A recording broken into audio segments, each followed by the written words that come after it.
Баршаңызға қайырлы күн. Бүгін сіздермен табада пісетін пиццаның рецептімен бөліскім келеді.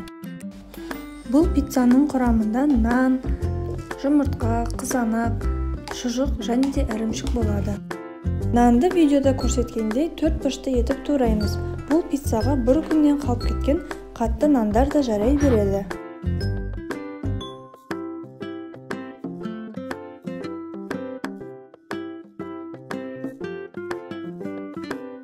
Жұмыртқамызды бөлек ыдыста тұзбен жақсылап араластырып аламыз.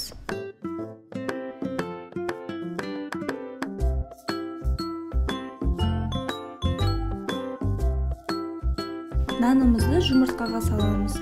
Және де нанымыздың барлық шеті жұмыртқаға тиетіндей етіп жақсылап араластырамыз.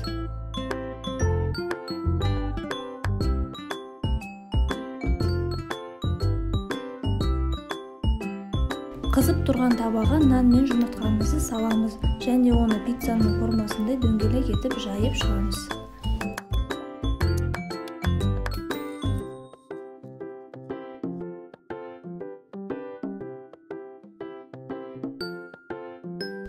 Табадағы нан мен жұмыртқа біріккен соң оның үстінен шұжықтарды қойып шығамыз.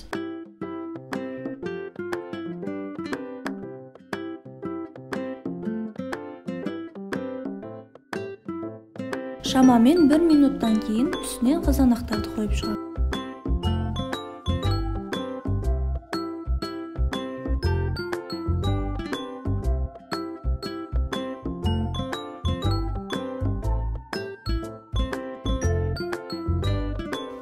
Ең соңында үккіштен өткізген ірімшігімізді сеуіп шығамыз.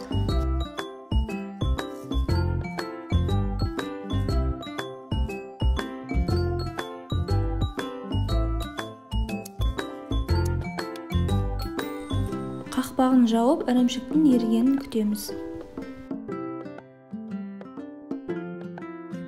Небәрі 5 минутта табада пісетін пиццамыз дайын. Астарыңыз дәмді болсын.